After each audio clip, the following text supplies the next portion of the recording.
আজ বড়দিন, প্রভু যিশুর জন্মদিন। খ্রিস্টান সম্প্রদায়ের সবচেয়ে বড় ধর্মীয় উৎসব। রাজ্যেও যথাযথ মর্যাদায় পালিত হচ্ছে এই দিনটি। দেখুন একটি প্রতিবেদন। বড়দিনের আনন্দে মাতোয়ারা গোটা রাজ্য। সকাল থেকেই ভিড় গির্জায় গির্জায়। শিশুদের মধ্যে উপহার বিতরণ এবং একে অপরকে বিনিময় করছেন শুভেচ্ছা। পোড়ানো হচ্ছে পটকা ও আতশবাজি। প্রভু যীশু খ্রিস্টের জন্মদিবস হিসেবে পালন করা হচ্ছে দিনটি। রাজধানীর মরিয়মনগর, ডনবস্কো সহ প্রতিটি গির্জায় সকালে হয় বিশেষ প্রার্থনা। নতুন জামা কাপড় পরে বড়দের সঙ্গে ছোটরা অংশ নেয় এই প্রার্থনায়। হয় কেক কাটাও। মরিয়মনগরে কেক কাটায় ছিলেন বিধায়ক রতন চক্রবর্তী এবং স্থানীয় কর্পোরেটর সহ এলাকার বিশিষ্টজনেরা। ছিলেন গির্জার দায়িত্বপ্রাপ্ত ফাদার লিনার্সও। এদিকে মরিয়মনগর সহ প্রতিটি গির্জায় সেজে উঠেছে আলোকমালায়। ঝলমল করছে আলোকোজ্জ্বল ক্রিসমাস ট্রি। গতকাল রাতেও এখানে বিশেষ প্রার্থনা হয় এবং কাটা হয় কেক। বড়দিন উপলক্ষে মরিয়মনগরে আজই শুরু হয়েছে দুদিনব্যাপী মেলাও।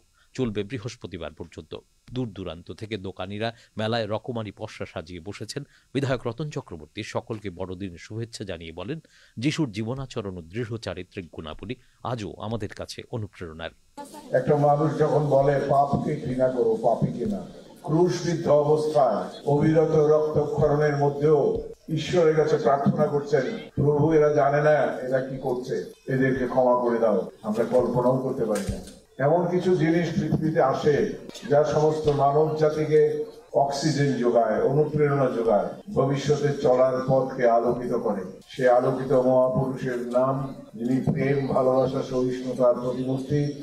পুনর্জন্ম, নতুন শুরু, ক্ষমাশীলতা, শান্তি ও ঈশ্বর এবং মানব জাতির মধ্যে সম্পর্কের নবায়ন উদযাপনের জন্যই দেশ বিদেশের বিভিন্ন প্রান্তে পালিত হয় এই দিনটি। দোকানিরা নিয়ে বসেছেন রকমারি কেক। গির্জাগুলোতে প্রার্থনার আগে ও পরে গাওয়া হয় ক্রিসমাস ক্যারলও।